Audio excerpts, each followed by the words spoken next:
The Pool 1 team has been working on 2 separate backyards. Just when they thought everything was going smoothly, Greg gets a call regarding a failed inspection at yet a 3rd job site. Greg calls his steel guy, Steve, to get more information.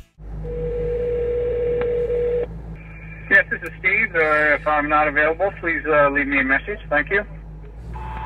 Hey Steve, it's Greg. I want to know if you would talk to the inspector out there and if he let us go or not. So give me a call back. Thanks.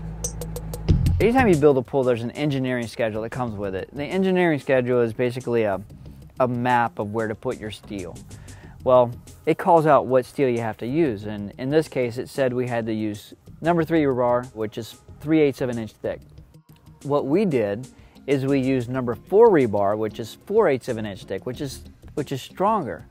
But we used a piece of number 4 rebar in the floor, and we tied it to a piece of number 3 rebar around the bench, because you can't really bend number 4 rebar to go over a bench.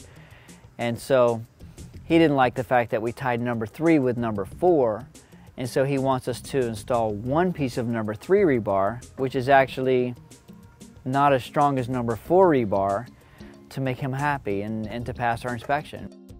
Moments later, Steve returns Greg's call. Why didn't you ask him if he could waive it? I still don't understand that.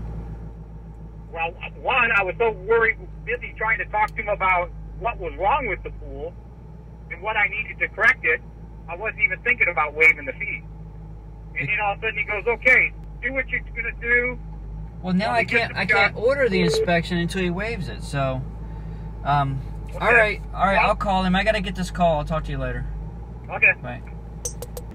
Greg will have to contact the inspector and get this straightened out.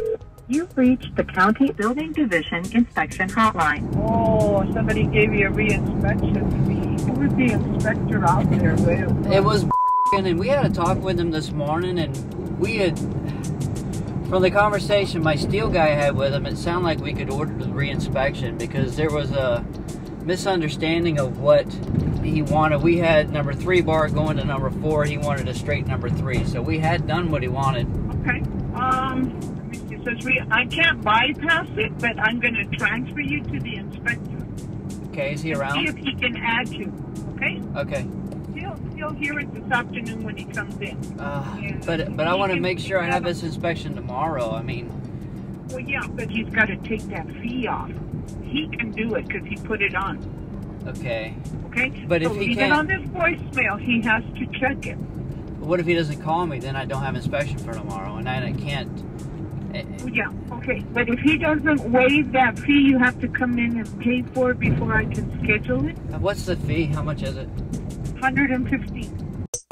We're probably just going to go ahead and pay the re-inspection fee, even though we shouldn't have to, because we didn't technically do anything wrong. But it's sometimes better to have to just to pay it, get it over with, and keep moving on instead of trying to fight an inspector, because it's a hard battle to win.